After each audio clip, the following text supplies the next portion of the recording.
हाय public, मी गणू. आणि गणू आज पौष पौर्णिमा असल्यामुळे निघायला बघा काळोबाच्या यात्रेला.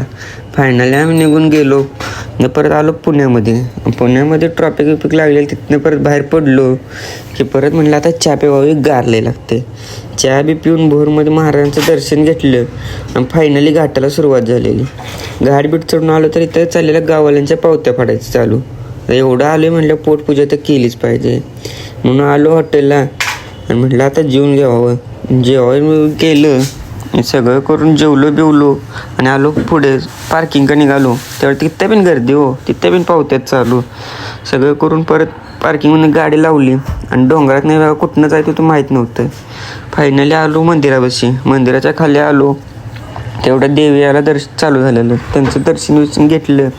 निवांत तिथंच उभं राहिलेलं बघा, कारण की सभेने आला लय टाईम होता म्हणून. परत बघा दंगा नुसता चालू होता हो. आणि ह्यो भाऊ का नाही, येणार जाणाऱ्यांचा तालच चुकवत होता. चांगला ताल चालू होतं तिथं मध्येच काहीतरी वेगळंच होत होता. तेवढं तर आबा म्हणलं या चहा प्यायला. तर म्हणलं बोलू तर चहा प्यायला गेलं पाहिजे. चहा बी प्यालो. तेवढं ते सभेनं आला की गर्दी ठीक झालेली. म्हणलं सभेनावर जायचं ते आपण वरती जाऊया. नारळ ते फोडला आणि वरती निघालो. फायनली बघा वरती आलो तरी वरती पण आता गर्दी ढीग होतीच.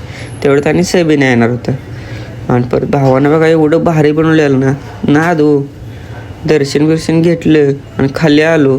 आता बघा म्हणलं जाऊया घरी, तर गाडी काय भेटत नव्हती. पार्किंगमध्ये गाडी गावली 1-1.5 तासानंतर. तिथनं परत आलो दाहोजी बुवाचं दर्शन घेतलं. परत निघालो बघा घरी. तेवढ्यात भाऊ बघा रात्री किती वाजता काय पण खाते हो. भाऊ परत गाडी चालवायला लागलो, सुट्टी नाही. फायनली पोचलो बघा घरी. आता भेटूया लवकरच नवीन ब्लॉगमध्ये.